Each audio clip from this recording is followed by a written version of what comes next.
Hablar del tema de las obligaciones es hablar de los efectos por lo que se relaciona con lo que sigue después de ligarse con una obligación.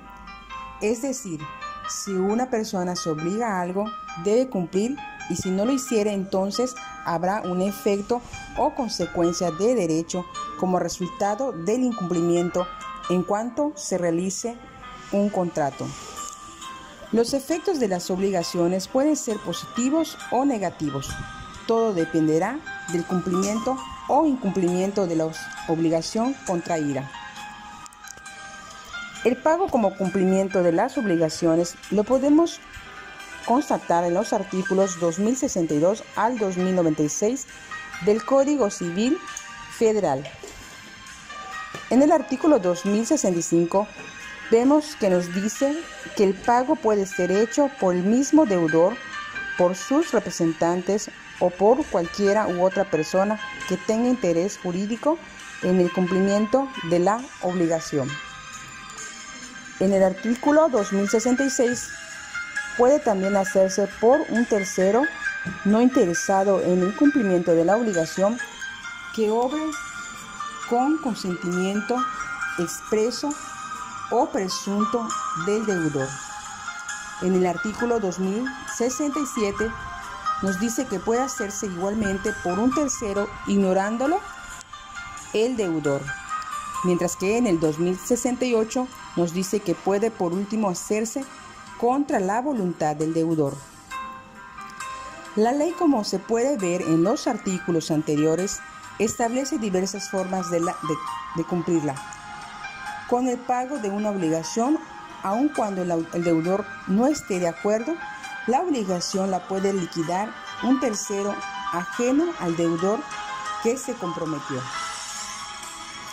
El ofrecimiento del pago y la consignación lo podemos encontrar en los artículos 2097 al 2103 del Código Civil Federal. Nos dice que la consignación es el depósito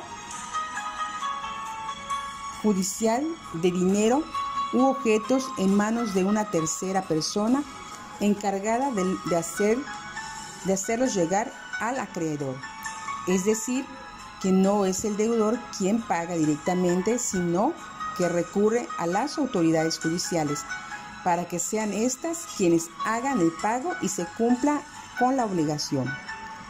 Al respecto de la obligación de la consignación y el ofrecimiento de pago, la ley civil dice en el artículo 2097 que el ofrecimiento seguido de la consignación hace veces de pago si reúne todos los requisitos para que éste exija la ley.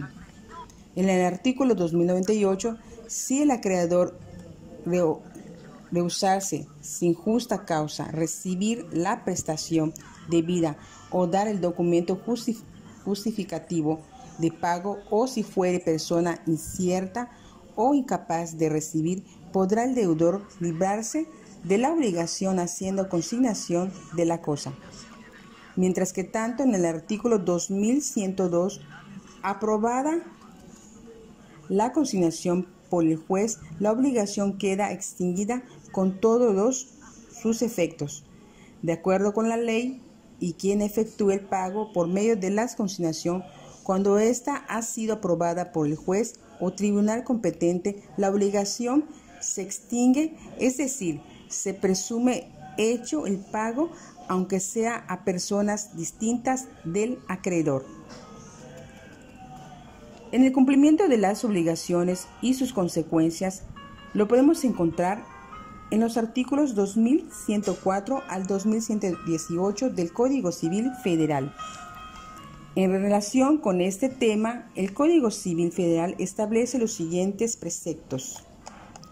El artículo 2104, el que estuviera obligado a prestar un hecho y dejare de prestarlo o no lo prestare conforme a lo convenido, será responsable de los daños y perjuicios en los términos siguientes. Si la obligación fuera a plazo, comenzará la responsabilidad desde el vencimiento de este.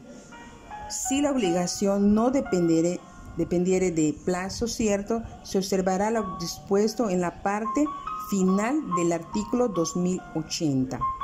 El que contraviene una obligación de no hacer pagará daños y perjuicios por el solo hecho de la contravención. Por lo que nos dice el artículo 2080, si no se ha fijado el tiempo en que deba hacerse el pago y se trata de obligaciones de dar, no podrá el acreedor exigirlo sino después de los 30 días siguientes a la interpelación que se haga ya judicialmente, ya en lo extrajudicial ante un notario o ante dos testigos.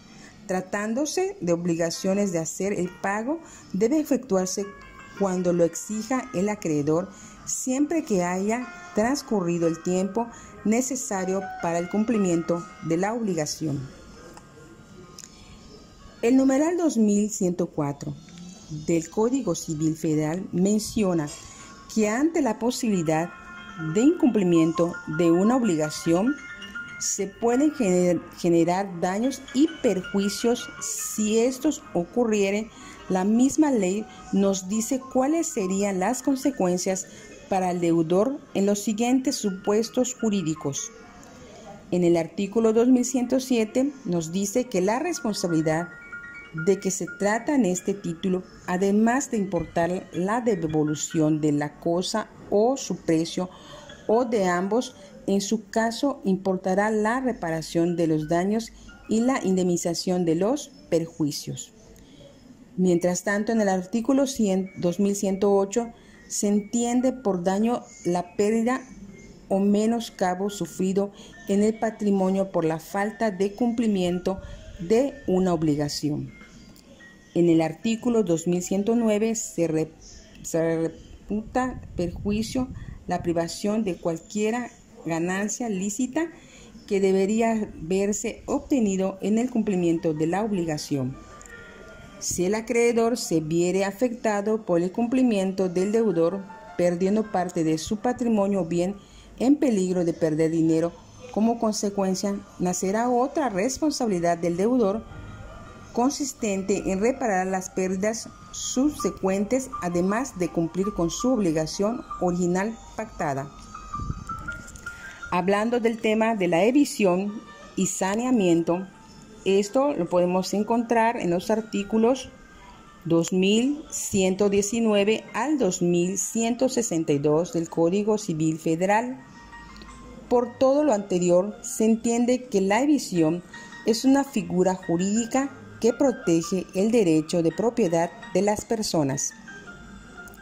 La ley nos dice en el siguiente numeral, establece con la relación a la responsabilidad de quienes transmiten la propiedad de un bien que no les pertenece a otra persona ajena de su dueño. Además, en nuestro Código Civil Federal, por su lado, menciona acerca de la evicción. En el artículo 2119 nos dice, habrá evicción cuando el que adquirió alguna cosa fuere privado del todo, aparte de ella, por sentencia que cause ejecutoria en razón de algún derecho anterior a la adquisición.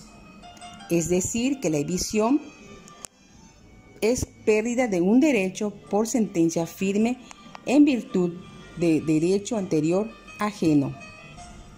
Mientras que el saneamiento es la obligación que se impone al que hizo la enajenación devolver al adquiriente el precio de la cosa enajenada, de suerte que la evicción tiene lugar como consecuencia del ejercicio de la evicción reivindicatoria y el saneamiento como consecuencia de la evicción afectada la primera. Como sujeto pasivo, el poseedor de la cosa y el segundo al enajenamiento de ella, por tanto, reclamando en un juicio el saneamiento como consecuencia de la evicción, la sentencia que condena al demandado a devolver la cosa es infundada, ya que solo debe volver el precio e indemnizar. Por último, en los artículos 2163 al 2179 del Código Civil Federal, encontraremos los actos celebrados en fraude de los acreedores. El Código Civil Federal expresa lo siguiente en el artículo 2163, en donde nos dice claramente que los actos celebrados por un deudor en perjuicio de un acreedor puede anularse a petición de éste, si de esos actos resulta la insolvencia del deudor y el crédito en virtud del cual se intenta la acción es anterior a ellos. Con esta lectura nos queda claro que hablamos sobre el derecho civil dentro de las obligaciones y al no cumplirse, como consecuencia, los efectos de todo incumplimiento. Por mi parte es todo. Gracias.